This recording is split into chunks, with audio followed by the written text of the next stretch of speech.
Good morning, everyone.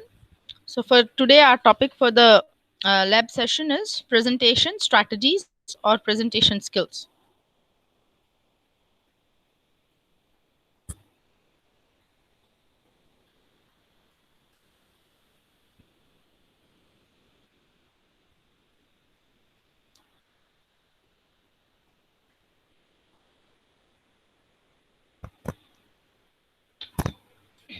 Presentation strategies. So, what is the first thing that you can think of when you hear the word presentation? Let's say, I'll give you an example. When you hear the word apple, what can you imagine? You can imagine a fruit, you can imagine a brand, you can imagine various products from a brand, right? Similarly, when you hear the word presentation, what is the thing that you can think of? You may type your answers in the chat box.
Ex- Excellent ideas. All of you have put together the pieces of the puzzle, right? So, whatever you have said, it is tits and bits correct of what a presentation is all about. None of you have written the word PowerPoint, Had I been in your place when somebody says PowerPoint presentation, I would have written PowerPoint because it is also one of the ways of doing it. So, what are presentations? Remember, human beings are unique in their own way. But presentations and other skills that you acquire give additional charm. There's an old Chinese proverb that says, "What I hear, I forget. What I see, I remember. And what I do, I understand." Presentations are actually practical ways of involving an individual, a method to give him or her a chance to explore whatever he or she has learned theoretically. Moreover, presentations help you to explain maximum and minimum. What's the definition of presentation? You see, we've got two definitions here, one of presentation and then two presentation skill. So, what is presentation? The process of showing and explaining the content of a topic to an audience is termed as a presentation. And what is presentation skill then? The ability to present a structured, prepared, and speech based means of communicating information, ideas, or arguments to a group of interested people in order to inform or persuade them. Right? Remember, each time there are certain things which keep on repeating.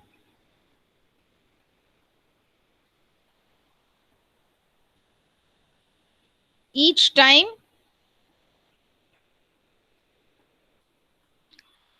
when we have been talking about workplace scenario, there are a few things which keep on repeating. One, things have to be structured. Two, things have to be organized. Three, things would be told to a specific group of people. Here we have used the word interested people. Right? So, whenever you pick up anything which is related to workplace, there are certain things which come along. Right? There are certain things that come along. Let's say, for example, if I take, you want to take care of your hair. So, oil, shampoo, and conditioners come along. It's equivalent to. Similarly, when you talk about any documentation, be it written or oral, with reference to workplace, these things tag along, they come along. Right? So remember, presentations need to be well structured, well organized. They have to be preparations before you actually do the presentation. And it is given to a bunch of interested people, a group of interested people. You cannot be presenting to everybody everywhere. So, what are the purpose of presentation? Why do you do presentations?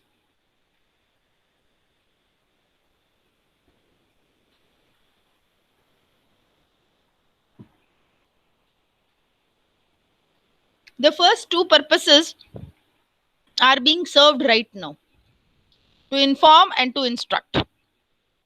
Right? We together are getting information about presentation skills, and I'm trying to instruct you about it. Then you can make presentations to entertain, presentations to inspire and motivate, presentations to activate and stimulate, and presentations to persuade. Mostly presentations to persuade are or would be present in the field where you have to sell products. So why is the purpose important?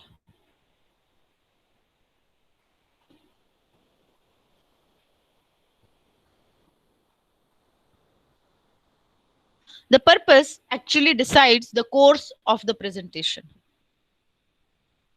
By course, I mean The purpose actually lays the foundation of how you have to build upon. Let's say if the purpose of the presentation is to provide information, just like in our case, then you might not have as much interaction with the audience because the audience is supposed to absorb the information. So here, the role of the audience would become that of the listeners. So you will not have much scope for interaction. Now, let's take situation 2 where you have to persuade, where you have to take a decision.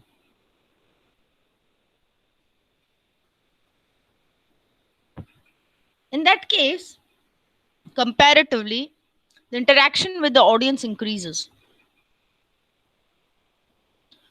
How does the process take place? How does the process take place? The process takes place by first the speaker giving information, and then you keep the house open or you invite the audience to discuss and participate in the presentation. How do they ask the audience to discuss? Taking the opinion of the audience, asking for suggestions. If there are problems that are presented, what could be the possible solutions, etc. Now, one thing that we need to keep in mind is we need to always prepare a little more than what we expect. Let's say it is pre-decided that we have a 60 minutes lecture and a 120-minute lab. So as a teacher or a professor, I cannot just prepare dot 60 minutes. I have to at least prepare for 75 minutes. Then I have to adjust along the way. Right? I have to adjust along the way whether 75 minutes is required or I can adjust those 75 minutes within 60 minutes. Moreover, at times, the audience may react to us in a particular manner. You might not have thought the audience to react to you in that particular manner. So, what to do? As a presenter, you cannot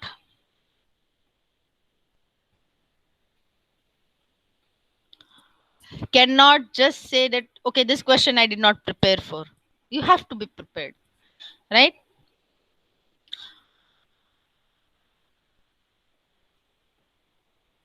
As I said, most of the things related to workplace actually have a threefold structure. By threefold structure, I mean you have a before part, a during part, and after part. Remember, in terms of meetings,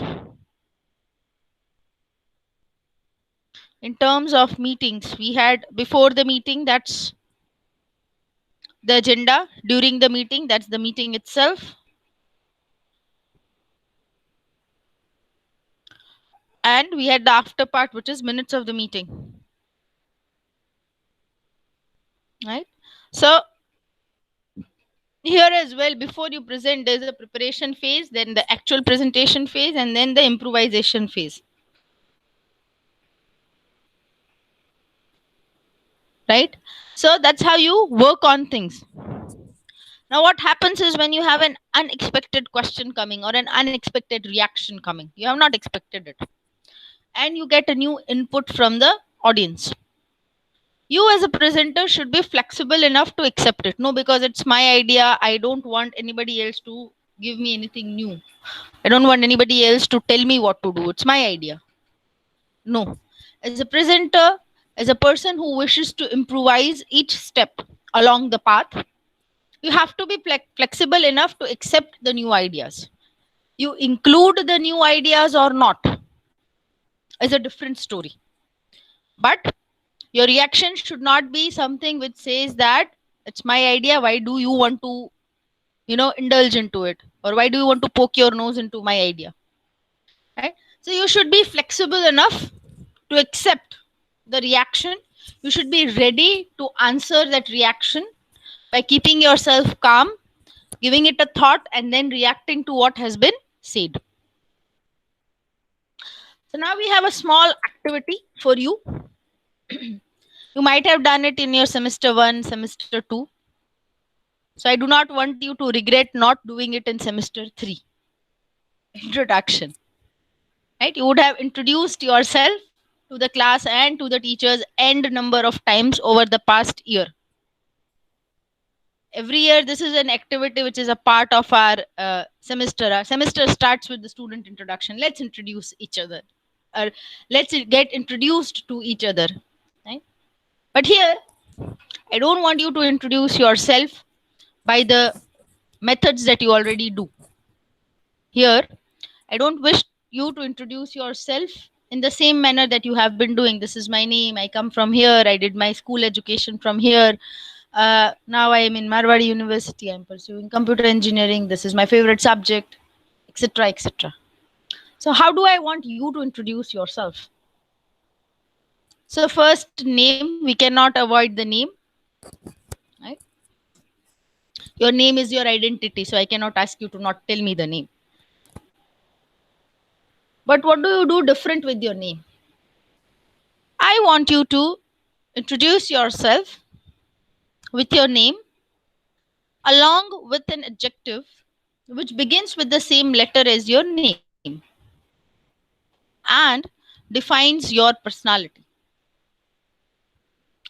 Let's say my name starts from P. So the few adjectives that I can use with the letter P could be passionate, punctual, pretty, placid, etc. So you find something for yourself which describes your personality. So let's say my name starts from the letter N. Ma'am, I'm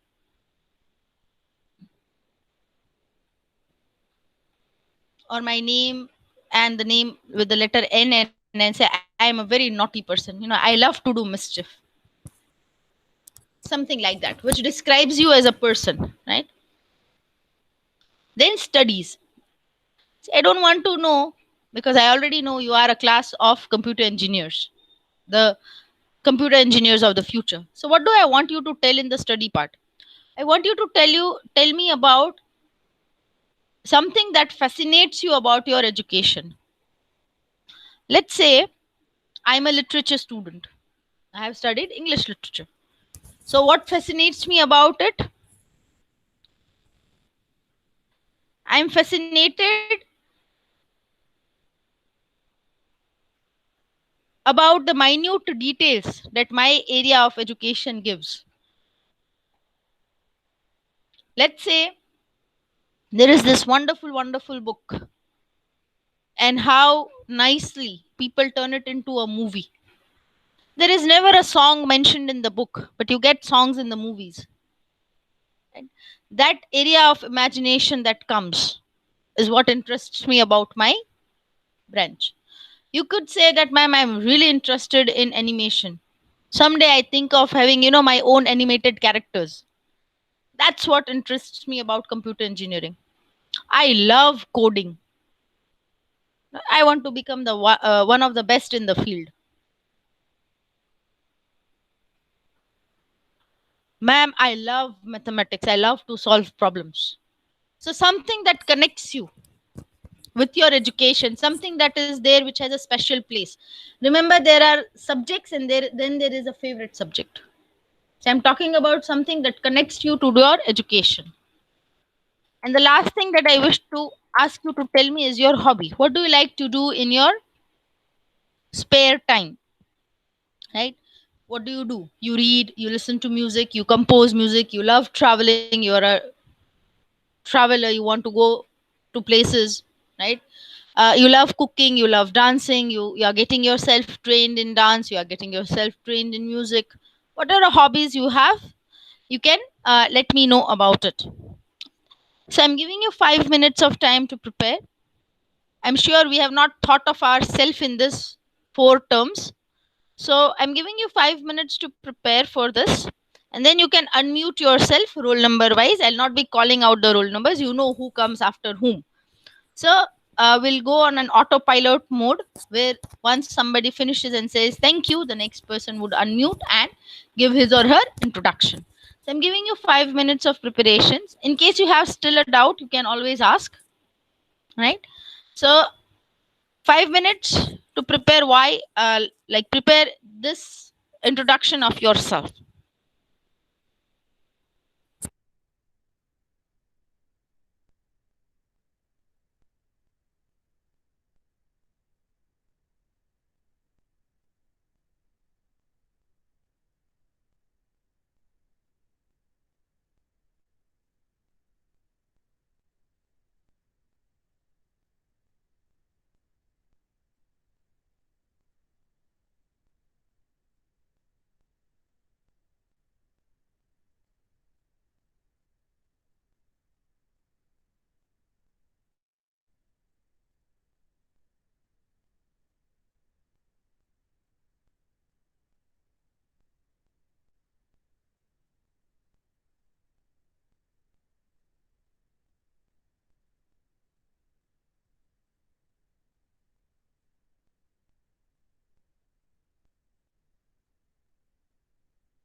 Hello, ma'am.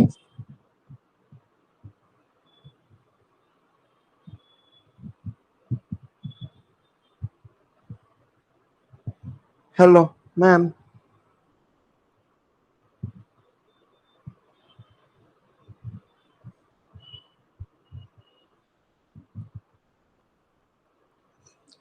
Hello, ma'am.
Hello, ma'am.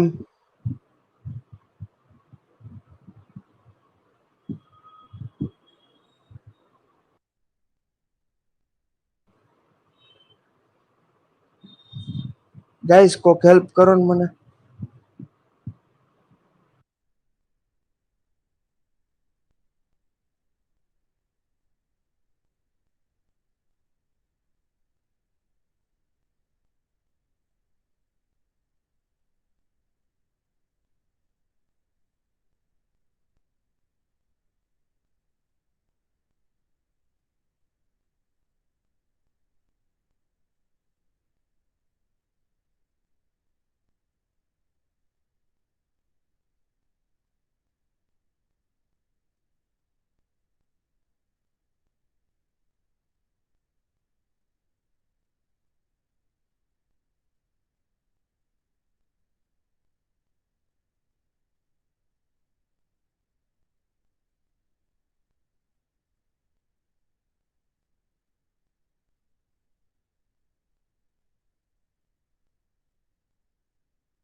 Are we ready with the introduction or we need 2 more minutes?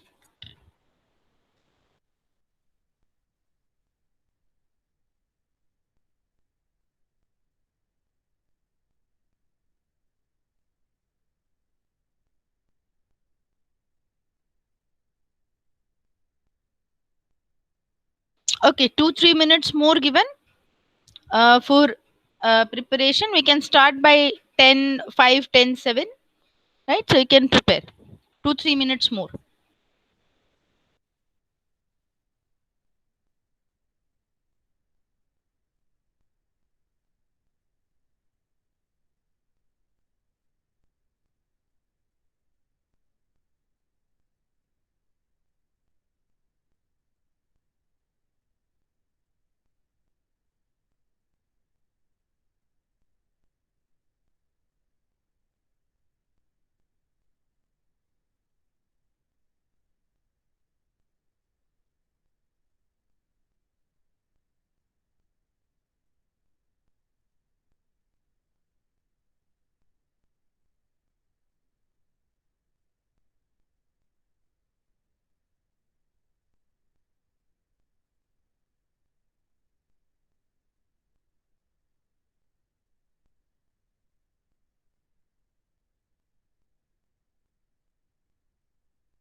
બાલાજીના કેટલા કીધા?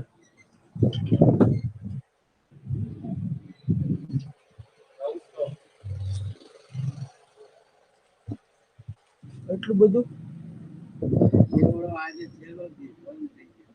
કેતો છે રવિવાર આવશે.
Shall we start now with enrollment number 47?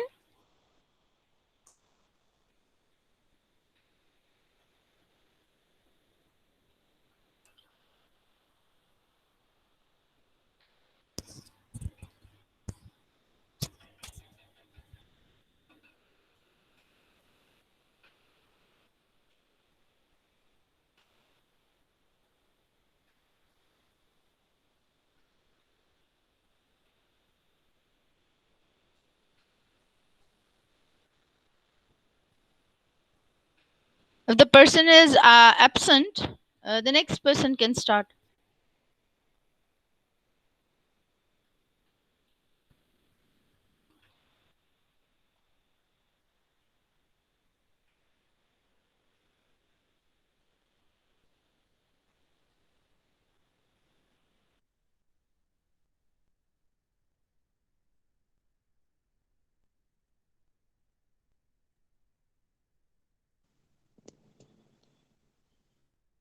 Yes, ma'am. My name is Krupali.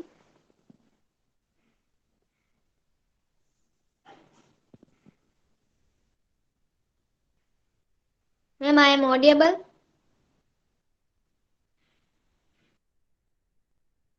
Yes, you are audible. You may continue with your introduction, and when you say thank you, the next person would start. Okay.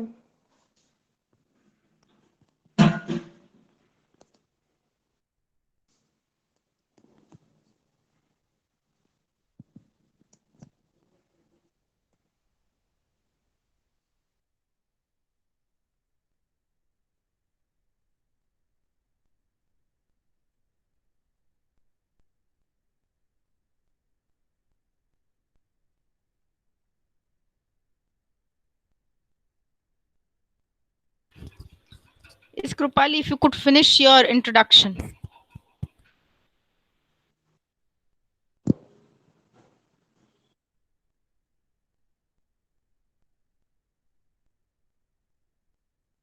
In adjective,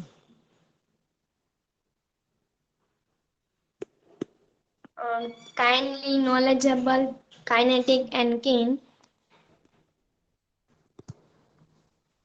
In studies, I like maths and it is very interesting subject. And my hobby is like reading books, watching TV, and play games. Thank you. Excellent. Now the roll number that comes next can continue.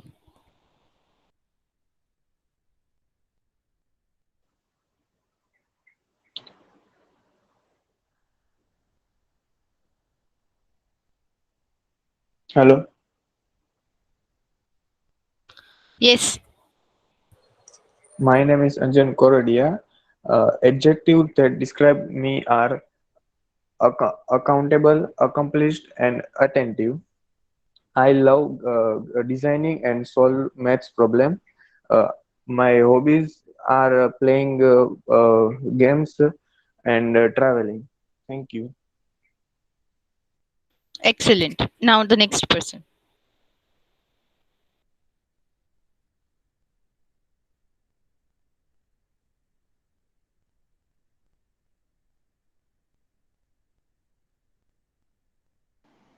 Yeah, ma'am. Ma'am, my name is Kumar Ramesh, and the adjective I would suggest for myself is radical.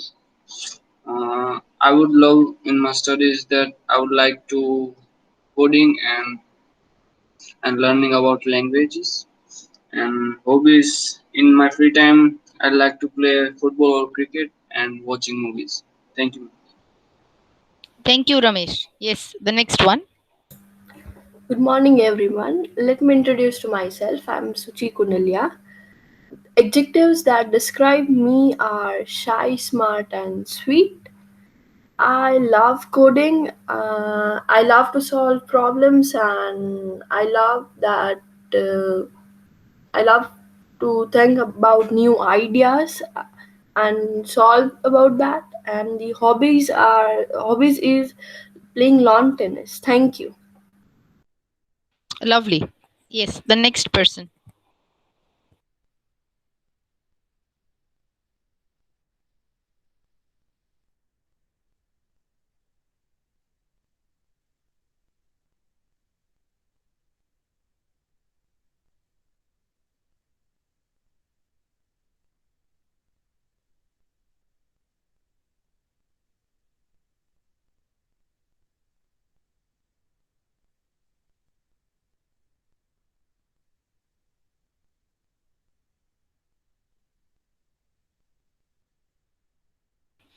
If someone is absent in between, the next person can duly start their introduction.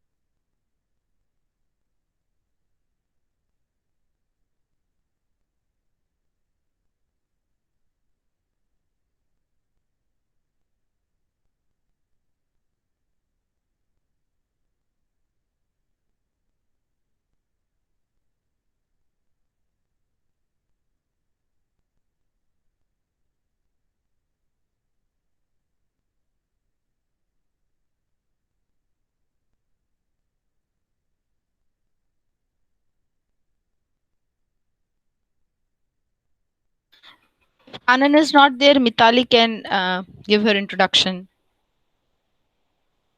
Okay, ma'am. Hello, everyone. My name is Mitali.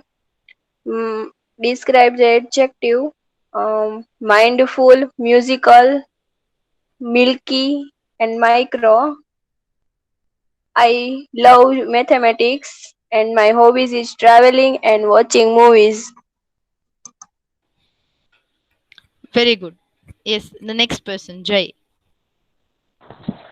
Hi, good morning everyone. My name is Jai Makwana and adjective is very joyful and I like to solve the math problem and my hobbies is to play chess and gain knowledge about space. Thank you. Okay, then we have Bhavin. Hello, my name is Bhavin Molia, and adjective are fair, faithful. Yes. I like to solve math problems, and my hobbies are like badminton and watching TV. Thank you. You got a good group of sports loving people. Nice. Next, it's Bhautik. Yes, ma'am. My name is Bhautik Namera. I adjective is design thinking, solve puzzle, study is reading book, and hobbies is play cricket and watching movie. Very good. Then we have got Good Raj. morning. Good morning everyone. My name is Raj Naria. My adjective is responsible and I love to do in coding and my hobby is play video games. Thank you. Very good. Now the next person. My name is Tarsil Nathani. Adjective is dedicated. I like maths subject and I like to play games and travel. Thank you. Very good. Yes, the next person now. My name is Fanny. In adjective describe funny, fashion, famous, favorite, fabulous. Studies is the technical mind and good with the technology may also introverted. In hobbies, I love coding, watching movies and web series. Thank you. Very good. Good morning. I am Jai Parma. My adjective is joyful. I am pursuing my computer engineering degree. Mainly, hacking attracts me towards computer engineering, and my hobbies are playing chess and video games. Thank you. Very good. Yes, the next person now.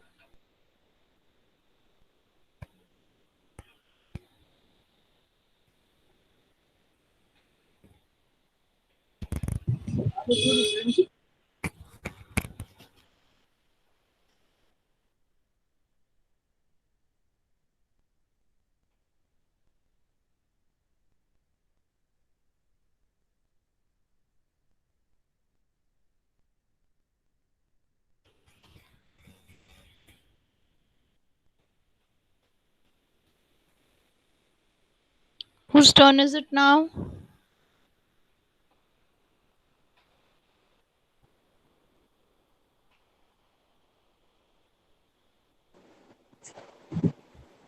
Hello, I'm Ria Popat.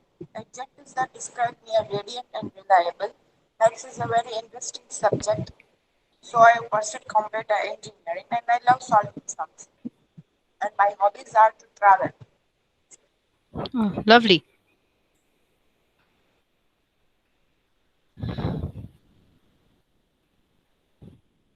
Harshil.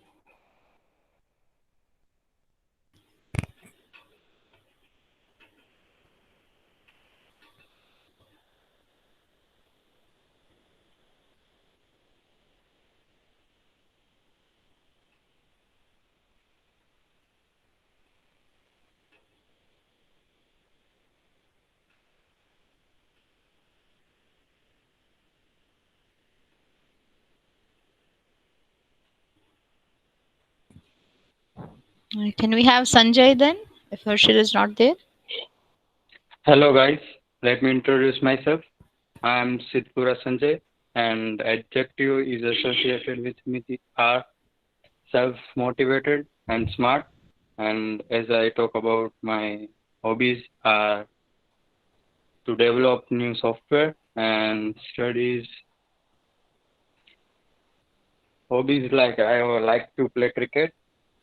Thank you. Thank you, Sanjay. Then we have got Raj. My name is Raj Soni and adjective role responsible in solving example of maths in cricket. My hobby is watching and playing sports. Thank you.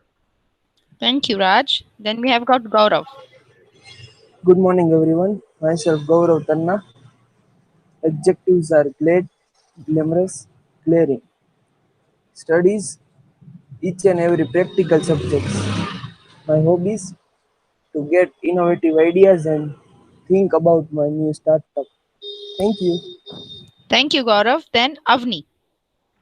Good morning, everyone. My name is Avni Talapra. Adjective is able, a basic, and my hobbies are listening music and playing some games.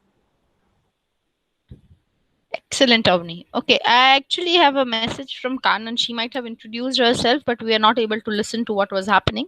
So, Kanan, you may introduce yourself right now.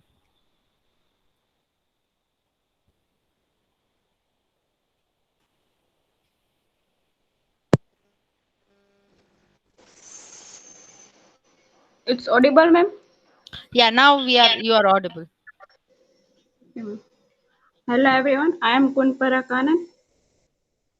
And objective as kindly, keen, knowledgeable, and I am love maths and learning different languages. In hobbies, I am love read the books, listening movie. Watching movies and listening music.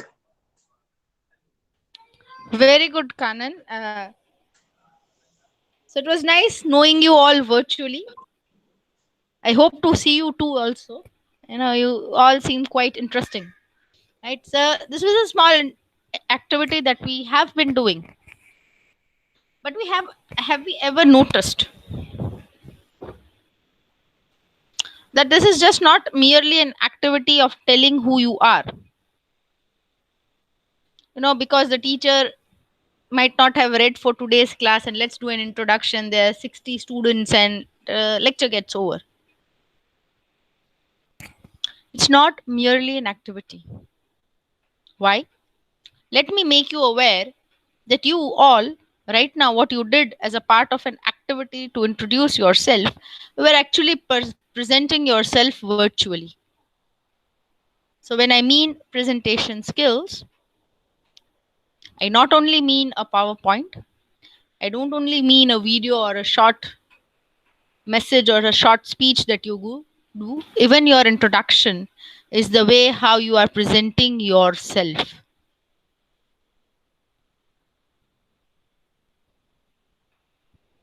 I have only known you through your attendance, the register which is given to me or the list of students given to me. But today I come to know that many of you are interested in sports. Many of you, like me, love to watch movies.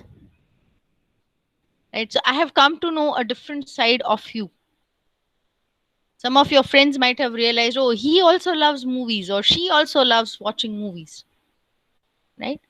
So even when you are introducing yourself, you are not just introducing, you are also presenting. You're actually creating a picture of yourself. You're carving a picture of yourself in the eyes of the other person. Now, virtual is the new, right? It's the latest thing. We are connected only virtually. We're not able to see each other. So this is also a part of presentation.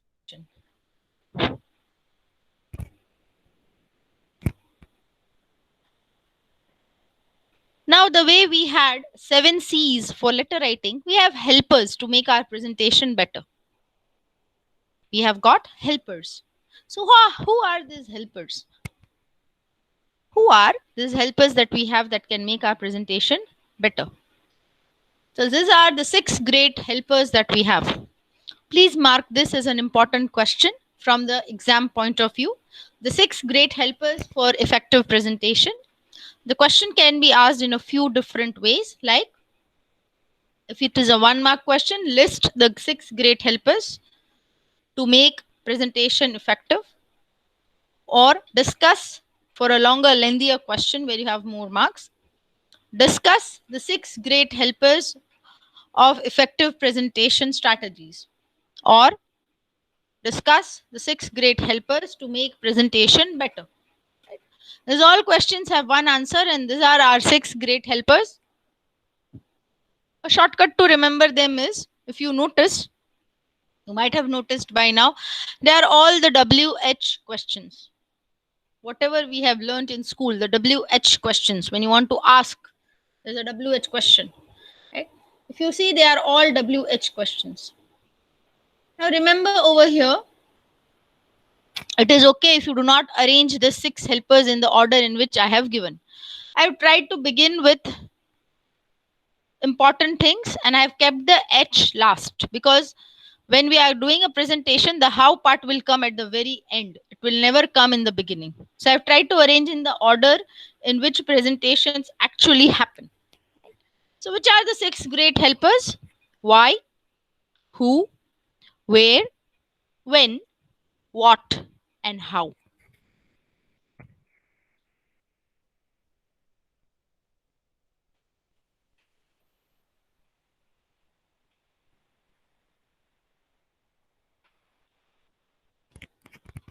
By now you must have been very much accustomed to me telling you purpose. Right? What is the purpose of a meeting? What is the purpose of the agenda? What is the purpose of the minutes, the report, the proposal? So this word should now be very clear, that why am I doing the presentation? The very first question that I need to ask. Why am I doing it? Why? Based, because we already learned why is the why important. Why is the purpose important? Why? Because it is the foundation of your entire presentation. You have to build your presentation on the why part. Next is who. Know your audience. You should know who the audience is. Why should I know the audience? Why? It's okay, I'm just making one presentation. No. If I know the audience, I'll be able to prepare my presentation accordingly. It's all interdependent. Let's say, I'll give you an example of a movie. Most of you are movie lovers, as you have introduced, or as you have told in your introduction. Right now, a very popular movie that's moving around the market, or people are talking about it. We've been listening about it. Is the Hindi adaptation of a novel called The Fault in Our Stars by John Green. I want to talk about how movies can be beautiful, how they can tell a story to an audience of your age group. To an audience of your age group, I can tell. Very nice movie, very nice movie. You got the novel, you've got an English version, and now, for our Indian audience, we have an Indianized version of the same thing. Beautifully told. Can I do the same for a younger lot of people? There, by when I say younger lot of people, I mean to say students or people of age below 15, in fact below 10 or 12. I cannot give the same example. What do I have to do there? There I have to pick up a movie or a story which they can relate to. Let's say I can pick up this beautiful animations that have come of or the real life versions that have come of Aladdin, that have come of The Lion King. And there's this very nice Disney classic called Dumbo. To tell them that movies tell beautiful stories, the examples which I have to pick according to the age group would differ. Why? The understanding level of the audience. Now, see, some of you might argue, ma'am, it's not the same. Nowadays, the young kids are also very smart. But is the crowd that I have, if there are 70 people who are going to attend my presentation, are all the 70 smart enough to understand? No. As a presenter, what you need to take care is you need to look at the weakest or the humblest of the person in your crowd. By weakest, I mean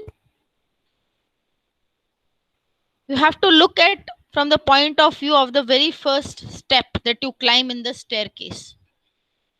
If you have ever noticed, the very first step would be a little shorter in height. It's not because the constructor forgot the measurement. It is actually there to make your journey a little comfortable. You begin with a nice small step and then you move forward. Even we have this saying, right? You take small steps, you take baby steps to success. You cannot have success overnight. It's a journey of baby steps. By baby steps, we mean small steps. Let's say, don't I know that students of semester 3 of a professional engineering course have already made many PowerPoint presentations, have already practically done it. Why do we need a theory over here? When you're practically doing it, you're doing it. But we're supposed to think as if you are beginners. People who have never done presentation, people who have never had a look at what a PowerPoint looks like. Why? Though we have been doing it, at times we do not know what is it actually called. Let's say, there is an actually a term or a technical word for a first year student. Does anybody know it? It's an actual term. You can you can use that word instead of I'm a first year engineering student. There's an actual word for it. Does anybody know it? Okay, we've got one answer from Ramesh. Fresher. Okay, fresher could be, but it's not exactly what I'm looking for. Any other words that you have come across? Movie lovers, you might have come across the word. When I'll tell you the word, you'll remember, oh yes. FY. FY stands for your first year. Does it stand for the first year student? It stands for the course, right? The first year of the course. Junior. I'm the words you are taking, the words that you are giving are building around it. But junior could be a junior KG student, a junior school student, a junior college student. I'm asking a little bit more specific.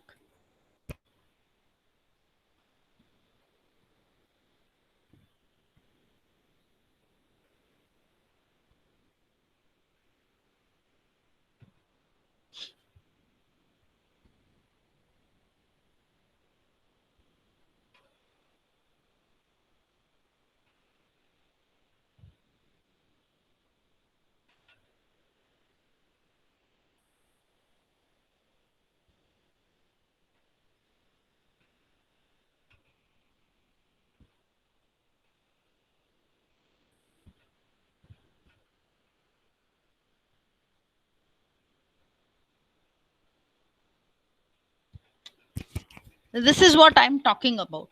Okay? That you cannot feel or think that the audience knows it. You may have a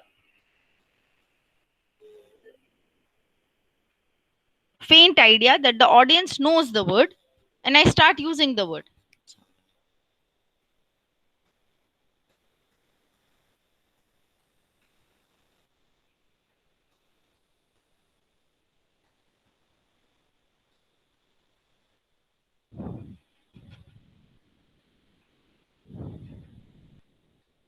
You may start using the word, but the audience would be left.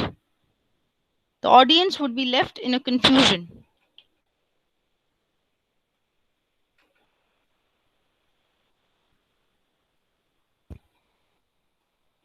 As I said, the words that you have been giving me are built in around. The exact word is freshman, MEN. It has nothing to do with gender. It has nothing to do with gender. Okay, remember, it's nothing to do with gender. It's called freshman year or the first year, or students of the first year. Why?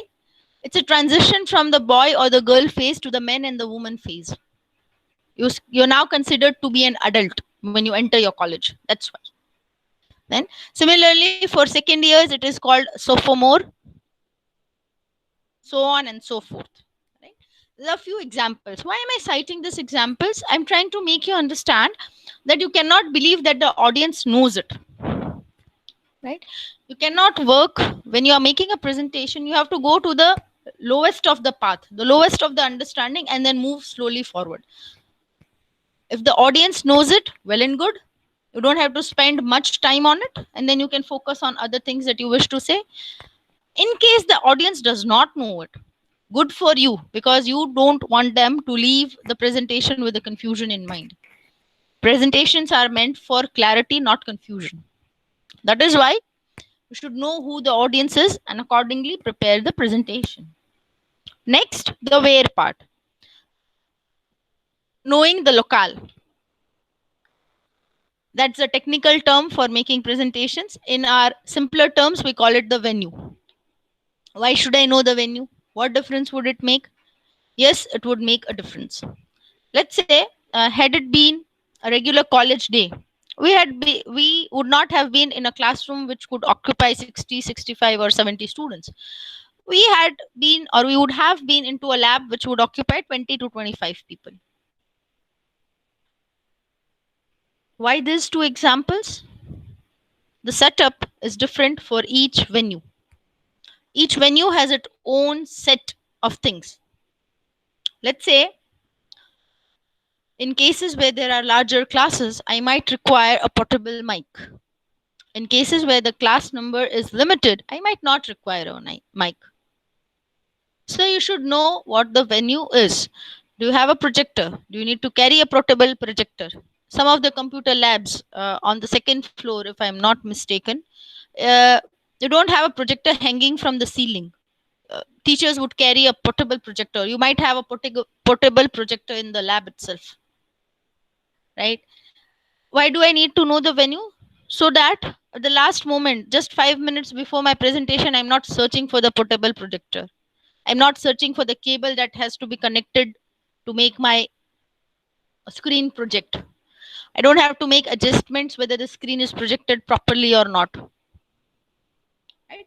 Knowing the venue. This is the pre-preparation part of a presentation. When? You should know the time. When are you doing it? You have to reach a little early. You have to make the arrangements, etc. Moreover, after lunch hours, if you thankfully, for our subjects, we have things in the morning. What if we had something after lunch? You have your lunch, you have enjoyed a beautiful lunch which your mother has prepared, and then now you want to take a little rest. You're feeling lazy. Remember, when you are making presentations or you are writing anything, if the audience loses interest, the entire activity is futile. The entire activity has no meaning, because the presentation is meant for the audience and not meant for you. So when I know the time that maybe see it's early in the morning, they might feel lazy. Let's activate them with a ice breaking activity. Oh, it's in the afternoon, they might feel sleepy. Let me show them a video in the initial part so that they keep awake. So knowing the time. What? Knowing the content. With one click, you have thousands of informations flooding your screens. It's quite confusing at times what to pick and what to choose. Thankful for us, we have a syllabus that binds us. In case you are making a presentation, you have to bind a boundary. You cannot be unlimited. It is a limited edition. Remember, I said when we decide the purpose, we decide for how long. We cannot keep on going and going. Yes, you may have multiple sections or you may have multiple presentations if the topic is lengthy. But then also, those multiple sections, the internet might not provide that these are the multiple sections. You have to decide. Remember, we have only one topic in one lab, or we have only one topic in one lecture. That's the boundary we have created. The university has given us topics and subtopics, but which topic to take when and how is what we decide. We as the presenter decides. And lastly, how. Madam, why how part? PowerPoint, done. No. Presentation is not equal to PowerPoint. Presentation is equal to many different things. Remember unit number 1. Presenting yourself. That is your body language. Presenting in terms of the space in which you talk, space that you have between people. That is also presentation. Remember, PowerPoint is just an additional help that you take. Why? Let's say I might not require a PowerPoint if I'm just simply drawing the water cycle. And we've all gone through the water cycle. Water evaporates, it collects in the cloud, and the cloud gets heavier, and then you have rainfall, and then the cycle continues. That's a cyclic process. So I might not require the PowerPoint. In the water cycle. What if I want to show them the working of a 4-stroke engine? I have to be an artist to do that. Maybe not an artist. What I have to, let's take more complicated examples, like I have to show you the motherboard of the computer. I don't think people would be able to draw it exactly as it looks. And what do? We require pictures. Where do you take a printout of the photograph every time? Do you take a color print or something? Even if you take a color print, how big can you take it? Even if you have a map sized one, it would create a problem of storage. Then here we require PowerPoint, right? That's why the how has to be decided. Do you want it to be only PowerPoint? Do you want it to be a collaboration of PowerPoint which has pictures, which has videos, which has audios? Do you want to be just a PowerPoint, you just keep on changing the slides and students can read it?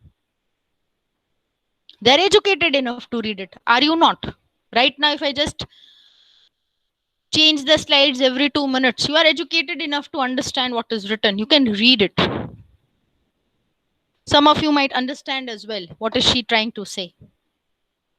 Some of us might understand but not understand it correctly. So can you just keep on switching the slides? No. You have to in between give your inputs. And that is why decide the method, how part you have to decide. So after the video, will you be explaining the video? That you have to think, or will you explain it before and then you have the video being played, etc. So that's why the how part, right? It's very important. So can you please name the 6 great helpers that make the presentation more effective? That's our reconnecting question. Name the 6 great helpers that make presentation more effective. I'll give you a small hint. They are all the WH questions. 1. 2, it is not necessary to follow the chronology. I have followed a chronology because that's how I think presentation works. Beginning from one specific thing and then ending to one specific thing. So can you tell me which are the 6 great helpers?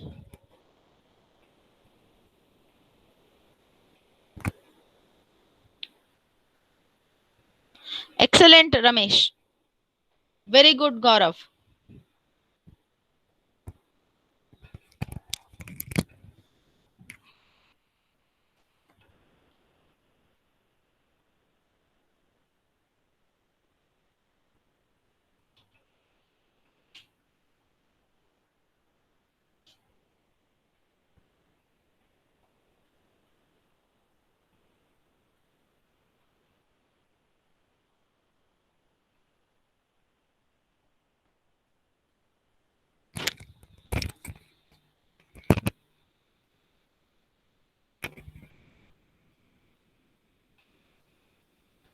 Excellent.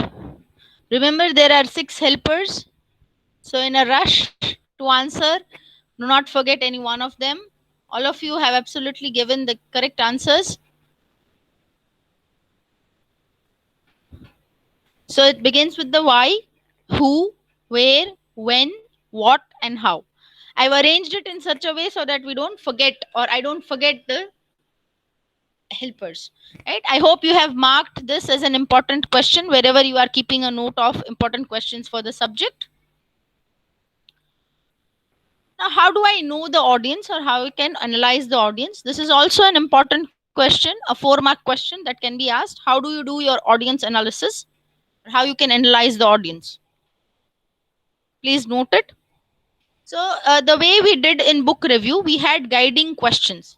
Similarly, to analyze the audience, these are a few of the guiding questions that you can follow. We've already discussed this, but I'll read out the questions for you. What are their interests, likes, and dislikes? Is the audience familiar with the topic? Is the attitude hostile or friendly? What is the age range of the group, and what is the size? Let's say we are doing this introductory activity in our lab sessions. One, there is a little more time as compared to the lecture, and two, less number of people.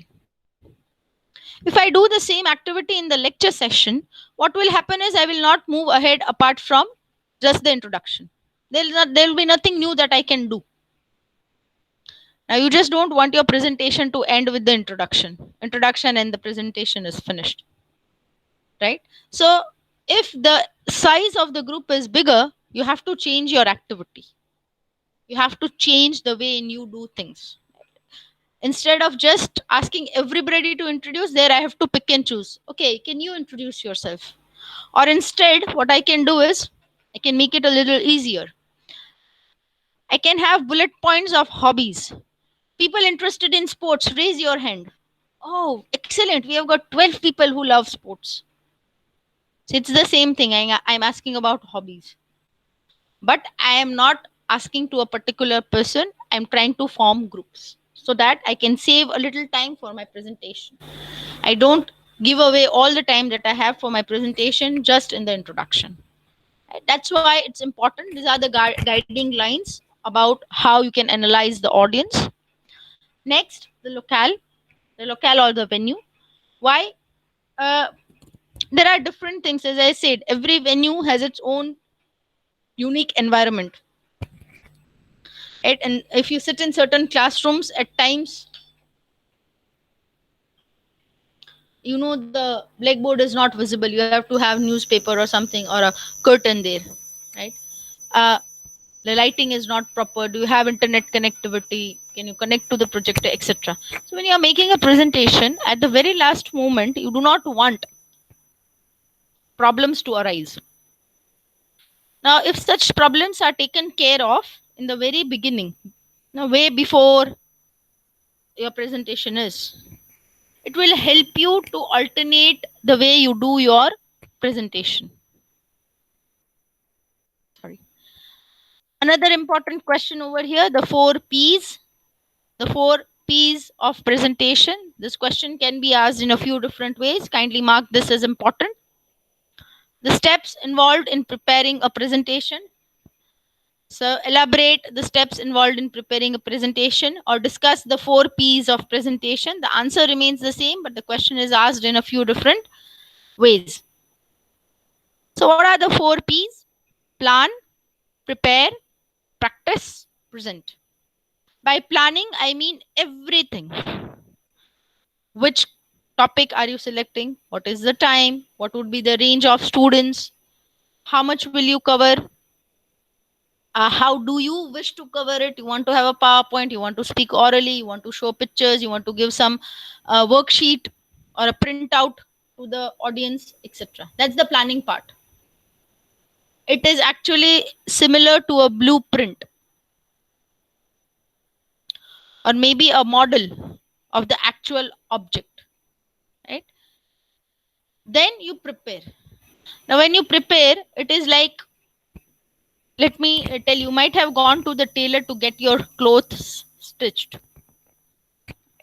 He has a variety of clothes. You can pick and choose the material, the design, the color, the pattern. See, he's not planning to give you clothes of every color. He has planned that there would be different number or different kinds of people coming to his shop. Everybody would have their unique choice. He's trying to fit into everybody's choice.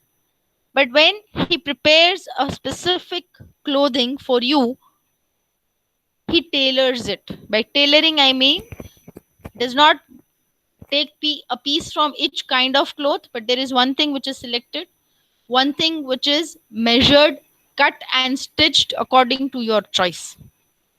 Now, here you cannot stitch according to every person in the audience's choice. What you have to do is, what you can do is, you can tailor it according to a larger number of people, keeping a larger group of people in mind. Right? So when you are preparing, you actually cut and stitch according to the things. Not whatever you have planned would come into your actual presentation. Next, you have to practice it. Even the best of your teachers would go back to reference books when they have to start the new semester. You know your skills, but you polish it before you actually come into the field. And finally, you present. Remember, as I said in the communication process, the process is incomplete without feedback. Similarly, if you do not present, the first 3 steps would be a wastage. Here, remember, you cannot change the chronological order because each step is linked with each other. So you first plan, then you prepare, then you practice, then you present. Right? So remember the order: plan, prepare, practice, and present. A very important question from the exam point of view. You can mark the question important. So let's reconnect. Let's see whether you remember the chronology or not. Arrange it in proper sequence.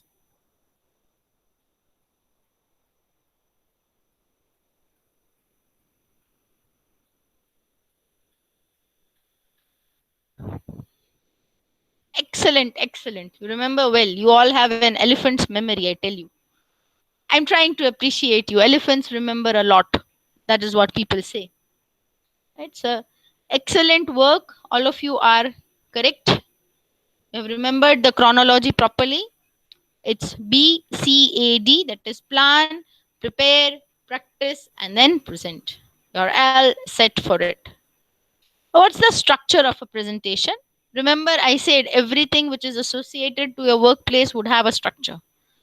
So this is actually the structure of a presentation: the introduction, the main body, and the conclusion. Now, the introduction is actually divided into 3 parts. Remember this technical term, which is porch. By porch, we mean that little story, little song, little shloka or prayer that you say before the presentation. A little example. Remember, those who are good presenters, they don't directly start presenting. Today we are going to deal with this topic. They have some fun activity. They have some engaging activity with the audience. That is what actually the porch is. It is actually there to catch the attention of the audience. Audiences that are sleeping. It's meant for them. Right? It also prepares them to listen to the rest of the presentation, and this is where you or the audience would come to know what is the purpose of this presentation. Let's say, as advertisements, we have been given the leisure time to see advertisements. Okay, we are a little relatively free. We can see television, we can watch web series, movies, etc. So when you watch television, there are different advertisements that come. I'll give you a very simple example of a hair-related advertisement, hair product. Okay. Do they say that, this is the best product in the market and you should buy this product? No. That's quite boring. How do they take you to their product? They take you to their product through a different story. A story where the audience can connect. They'll start by saying, are you still 25 and face a lot of problems with hairs? Do you have a lot of hair fall? Dandruff that never goes away? You have tried different solutions but never arrived to one. Then our product is what you are in need of. They don't say you buy my product. They tell you, okay, these are the problems you have. Our product is the one which can help you out. A miraculous product we have made after years and years of research. That's just an example. Right? What will happen is, will you switch the advertisement? No. What will you do? You'll be more eager to listen to what she has to offer. Right? That's how you grab the audience's attention. And this portion, it actually is never related directly to the presentation, but it is actually a layout, a path leading to the actual presentation. That's called the porch. Remember the jargon, porch. Then when we are preparing for our presentation, it is advisable always to prepare a little more material than required. It actually helps you feel more confident.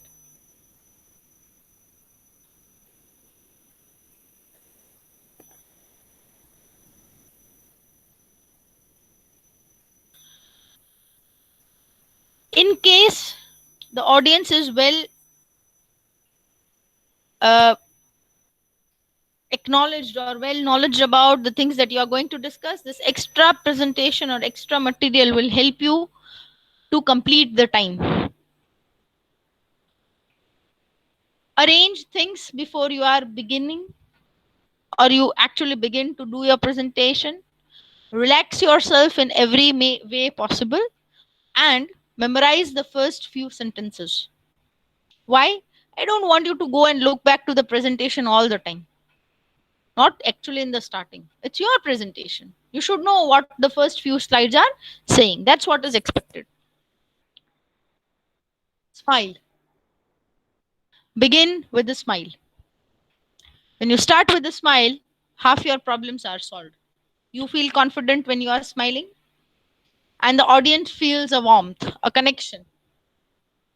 If the audience is connected, you automatically will feel relaxed. Remember, in kinesics, we have told that eye contact. Presenters who present better have good eye contact with the audience. Your good introduction, a good beginning will lead to a good ending. The main body, this is actually the crux or the core of the entire presentation. And there are different patterns to organize the information. There are 4 different patterns.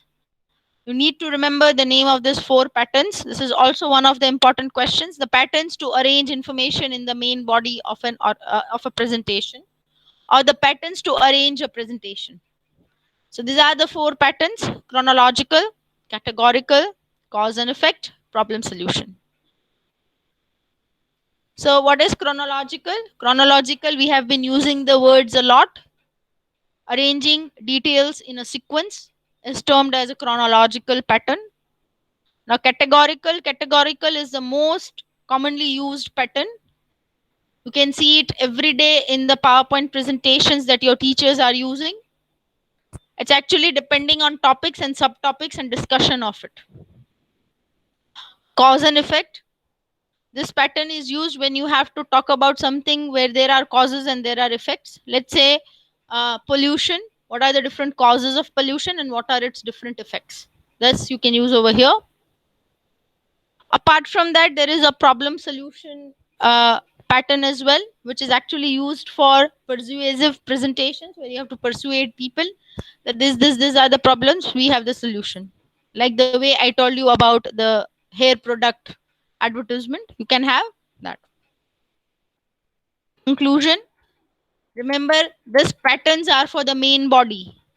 That's not the entire presentation. Introduction, main body, and conclusion.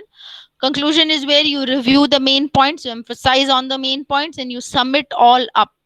We are never supposed to introduce a new idea over here. Remember, you just don't have to present, you have to keep space for question and answers or feedback from the audience. Remember, without the feedback, the process is not complete. So if you are given 60 minutes of time, you should always have 5 to 7 minutes for audience interaction. How do you make your presentation effective? But I make presentations but not effective. So it is actually an amalgamation of three things. Which are those three things which you need to work on? One, you have to control yourself. Two, you have to control the material. And three, you have to control the audience. Now, if you can control all these three things, yourself at the center, then the material, and then the audience, 100% your presentation would be effective. So how do you do it? How do you control yourself? Remember, always remember, you have made the presentation, so nobody else can know it better than you.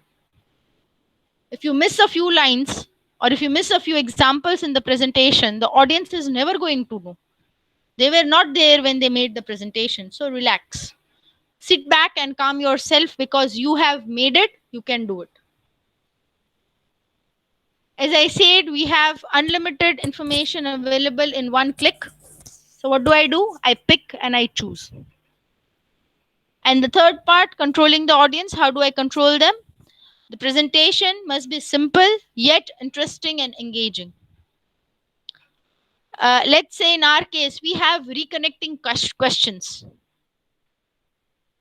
We have reconnecting questions so that the audience can recall, okay, this is important. She is asking a question. We have a quiz. We have to pay attention. We have to attempt a quiz. Right? So that's how simple ways of engaging the audience. So which are the three things that you need to control to make your presentation more effective?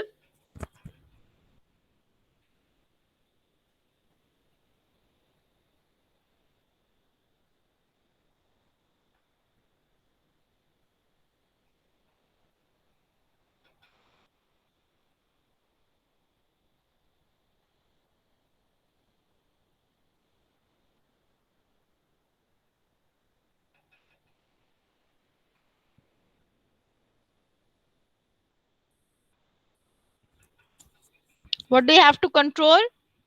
Begin from yourself and move outwards.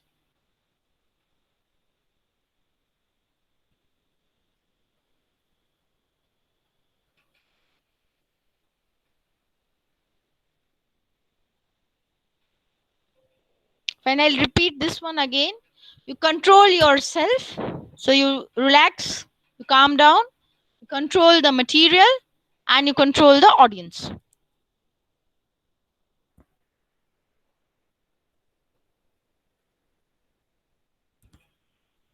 Now, as I said, questions. You should always have questions or space for asking and answering questions to the audience. Now, how do I prepare for it? When I prepare for my presentation, I not only prepare the material, I can also prepare a probable list of questions so that I'm not in a shock when somebody asks a question. When somebody asks a question, you need not speak or give the answer immediately.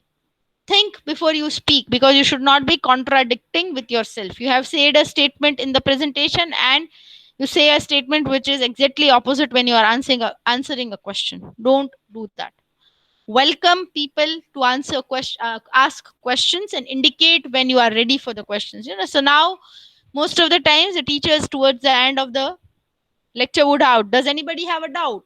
That's how you are indicating, okay, I'm now ready for the question. Topic for today is over. Apart from that, please note, this is also an important question, the tract technique. There's a technique for answering the question. How do we do it? Tract, T-R-A-C-T, tract. T, thank the questioner. Thank you. You have been paying very good attention. Excellent question.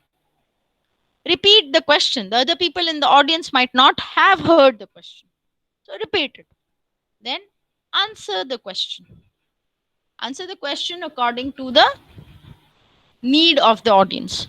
Then check with the questioner. I hope now the doubt is resolved. That's how you check with the questioner. And then you thank the question. Thank you for that wonderful question. You have kept the session quite lively. So remember the tracked technique. It's an important question. Which technique do we use? So it's the tracked technique. And what is the track technique? This is the track technique that we have over. So this, what you are supposed to do as requested from the batches, will be having our book reviews after the 15th of August. So in the third week, I'll be preparing a schedule and circulating by this Saturday who is doing the presentation when. So you have to prepare a presentation on your book review assignment because it's a handwritten assignment that you are supposed to submit. So presentation is a better idea for this one. So a presentation, there are a few things that you have to note down. Please keep on noting. The number of slides should not be more than 10. A minimum of 5 and a maximum of 10, not more, including your name slide and the thank you slide. Including your name slide and the thank you slide. You may follow the format which I am following, this blue and white presentation background, or you are free to select any other appropriate background. Remember, it's a PowerPoint presentation and it is not a Word document. So we do not wish to have paragraphs. We are supposed to have bullet points. Remember, they are called bullet points for a reason. Not only in India, but all across the world, we believe the name that you give to somebody or something, it should have those characteristics. So, bullet points. Very straight, very clear, and precise, like the bullet. It hits the target. No, it does not go here and there and then, searching for the target. No. Wherever it is aimed, it will be hitting the target. So your bullet point should be hitting. Now let me give you a very simple example. When you have a summary, remember in the book review, you are supposed to write the summary. You cannot write the whole paragraph in your presentation. You are not supposed to read, you are supposed to present. Remember, I'll not allow you to only read the slide. That I can do for myself, or that your classmates can do. You're supposed to present. So what you can have is something similar to this.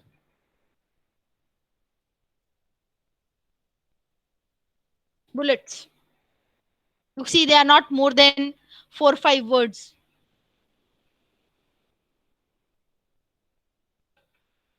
Right? So what I mean to say is, if I'm summarizing, let's say I have given an example of the autobiography of Dr. APJ Abdul Kalam, right? So bullet points.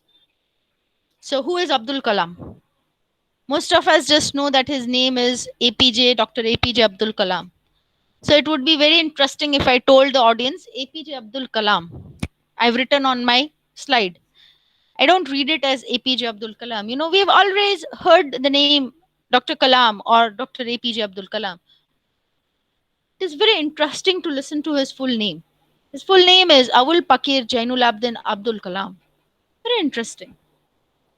Something like that. I don't want you to write the information on the slide which states that his full name was, and this. Then the second bullet would say his journey from Rameshwaram to Indian space and to NASA. His book actually is that what shows, right? So I have a point over there which will remind me that here I'm going to speak about his life. So he was born in Rameshwaram to a very humble and simple Muslim family where the father is very spiritual. He has grown into a spiritual atmosphere. He actually wanted to become a pilot.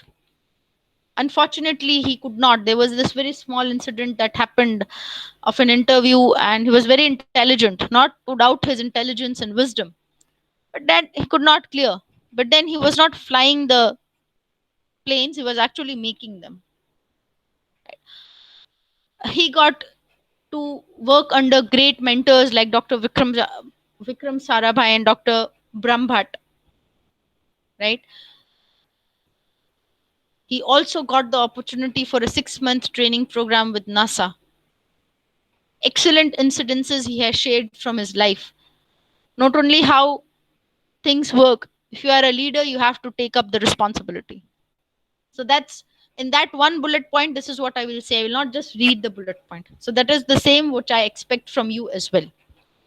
Now, what happens is because it's a handwritten assignment, you might not get a chance to attach a cover page of the book. Now, the book cover pages are quite interesting. If you take this autobiography of Dr. Abdul Kalam, if you see the cover page, it's Dr. Abdul Kalam in a quite aged picture of him with long hair, white hair, parted in the middle, etc. Does it show that you are going to learn only the story of an old man? No. You might have heard your parents and your grandparents say, I have not grown this white hair overnight. They're not only calling or telling you about the physical appearance of them. They're trying to help you with you are facing this one problem. We have gone through so many such problems. Did we know the answers? No. We worked through it. With experience, we gained this much knowledge. So that white-haired photo of Dr. Abdul Kalam represents the amount of experience, the amount of wisdom that he gained. Not everybody is born great. You have to work to attain greatness. A simple, humble, common man from a small town in the southern part of the country, his journey of becoming one of the greatest and the leaders scientists in space research of India. What a wonderful journey. Was he born to be, or when he was born, did somebody say that he'd be the person by whom the Indian space science would have been got its name? No. So this is what I expect from you. You can also have a little picture of the cover page of your book. That would be very interesting to discuss with your audience. So you have got approximately 3 weeks of time to make this presentation. Now what you can do is, these are a few useful resources. You can take a note of it, of how you can make your presentation better. You can have a look at it. These are a few of the resources which you can refer to. There's unlimited, as I told you. On one click, you have unlimited information flowing in. This is a few useful resources that you have over here, which you can refer to, you can go back to.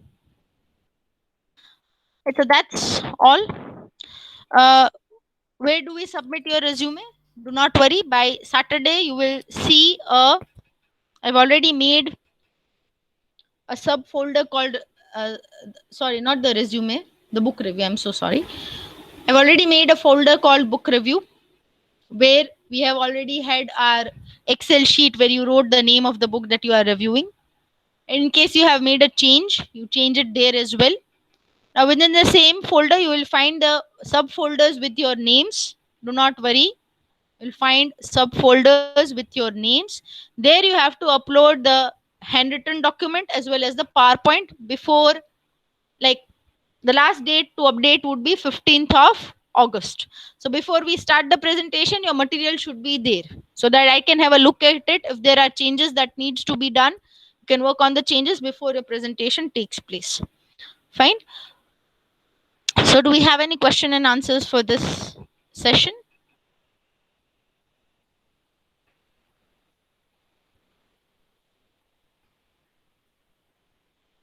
Excellent. No questions? That's great. Such a good audience. I'm giving time for questions, but nobody wants to ask. I love such audience.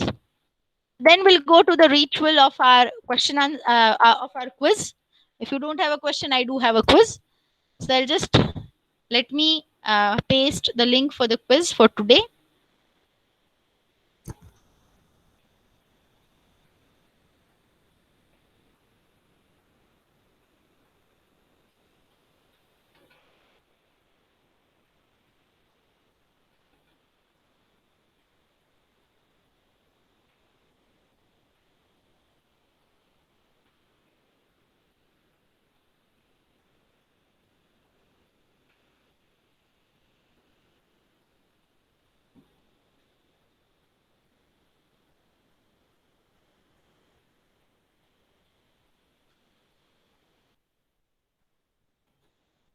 There you go. You have got the link for the quiz. You can start attempting your quiz now.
Excellent.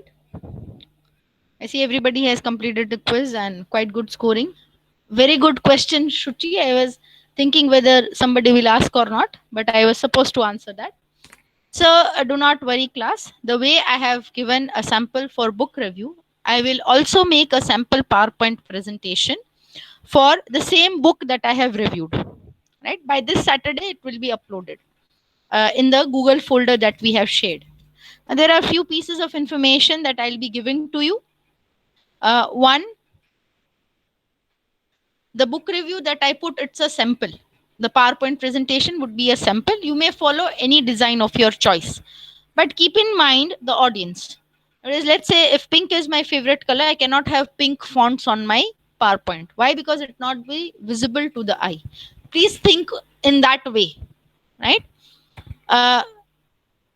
I have already got a format from the institute which I am following, so I'll be using the same. You are free to follow any format from or any layout, that's the background color and all, from Microsoft PowerPoint. I do not mind. You can do that. Secondly, please keep on updating the letters. Till now, I can see only one letter one that we had written in the lab session itself. Already questions have been assigned to you. Keep an update of it because this is all kind of work that we are doing, right? This all kind of has a space because the more we will practice, the more we'll understand. The reason I have shared a folder is I don't have to remind everybody all the time. I can always have a look as in when every week I have a look of how much work has been done, what work is still pending, and I try to update you. So never think that I'm not looking at it. I'm having it at a glance of it at the end of every week, so that I can see how much we have progressed. Secondly, you can now also see a new subfolder in your class, which is called the reference books. Due to certain issues, I was not able to update all the reference books in the e-content. So what I did is, for your reference, I have also put the reference books there, a PDF copy of the reference books that we have. Some of the places you will be seeing that the topics of the units are repeated more than once. They're repeated more than once because for the same topic there are two different reference books, right? This will be helpful for you to prepare your answers. What we are trying to do is, we are still not sure whether it would be with the same paper pattern, or will it be a different paper pattern entirely. So we're trying to prepare it in two ways. One, the regular paper style, by giving you the reference books and the PowerPoint, and two, by taking this MCQ quizzes and MCQ unit tests. So in case if we have MCQ, we also have a little practice in that as well. Right, so you can also have a look at the reference books there, and you can start preparing the answers for your exam purpose if you do prepare. Right. Apart from that, many of you have asked me about the Coursera certificates. Madam, where do we submit it? By the end of the week, now you can already see, if you will look into the shared folder, you will see one more tab there, which is called the Coursera certificates. It's already there. Now, within the tab, for a few students, I've already made the folders because there are more than one certificate to be submitted. So you will see a folder with your last three digits of your enrollment number and your name. You are supposed to submit or upload your certificates in that particular folder. As of now, I have already made 4 or 5. The first few students, I have already made it. Do not worry, by Saturday, everybody's name will be there. So if you have completed your Coursera course and you have attained the certificates, you can submit it over here. You may submit your Coursera course certificate by 20th of August. 20th August is the last day to submit the Coursera certificate. Right? So kindly work on it. After Saturday, you can start uploading. On our Saturday itself, you will see a folder which is titled as Coursera certificates. Within the folder, you will see another set of subfolders which will have the last three digits of your enrollment number and your name. Kindly make sure that you submit the certificate in that only. Now see, when you download the certificate, it might have a name. In case it's very lengthy, kindly rename it by the title of the course. Usually you download it with the name of the title of the course. Let's say oral communication for engineers. In case if it is not like that, please label the certificate accordingly and then upload to make things work smoothly. I hope now I have resolved whatever queries we had pertaining to these many things. So by Saturday, you will see a uploaded PPT, a sample PowerPoint in the book review tab. There in the tab itself, you will also see again folders with your name, because you're supposed to upload two documents. One, a handwritten copy of the book review. You are supposed to handwrite it, convert it into a PDF, take pictures and convert it into a PDF and upload it, and your PowerPoint by the 15th, latest by the 15th of August 2020. Right? In case if we still have doubts, you can always reach out to me via email or a message, or you can always give a call at appropriate time, right? And you can have a talk. So because it's been requested by your batches, we are keeping the book review and presentations after the 15th. See, when I say 15, after 15th, it does not mean on the 16th. Okay, it means in the next week when we have our lab sessions. So I'll prepare a schedule and I'll be sharing the schedule in a day or two, right? So I'm giving you 15 days of time, almost not 15, 20 days, 3 weeks of time to work on things, right? Today is the 30th of the month, 3 more weeks to work on it. Fine, I'll take the attendance of the day. In case we have a doubt, we can always communicate and work on it. Right, so attendance, enrollment number 47.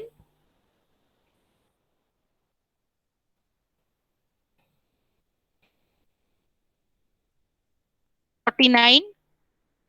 Yes, ma'am. 50. Yes, ma'am. 51. Yes, ma'am.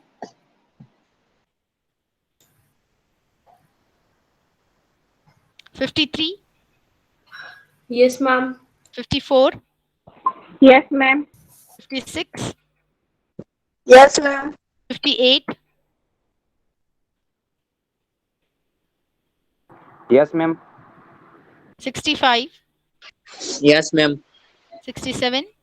Yes, ma'am. 68. Yes, ma'am. 69. Yes, ma'am. 72. Yes, ma'am. 73. Yes, ma'am. 82. Yes, ma'am. 85. Yes, ma'am. 89. 91. Present, ma'am. 96. Yes, ma'am. 100. Present, ma'am. 101. We'll call out the absent numbers. I think I had seen enrollment number 47 joiners. 47 and 89. 47 and 89 are the absent numbers for today. Fine. In case you have any doubts, class, you can always reach out to me. So you need to prepare a presentation on your book review, and you're supposed to present it. Remember, you're not supposed to read it, you're supposed to present it. It's a presentation and not a reading of the document. Kindly make it accordingly. You can take help and ideas from the sample that I upload. It's not necessary to have it in the same way. Right? You may have your own unique idea of making a presentation. You can follow the order which is given. You may follow the order which is given and you can work on it. Right? So, thank you, class. Have yourself a very nice day. Thank you.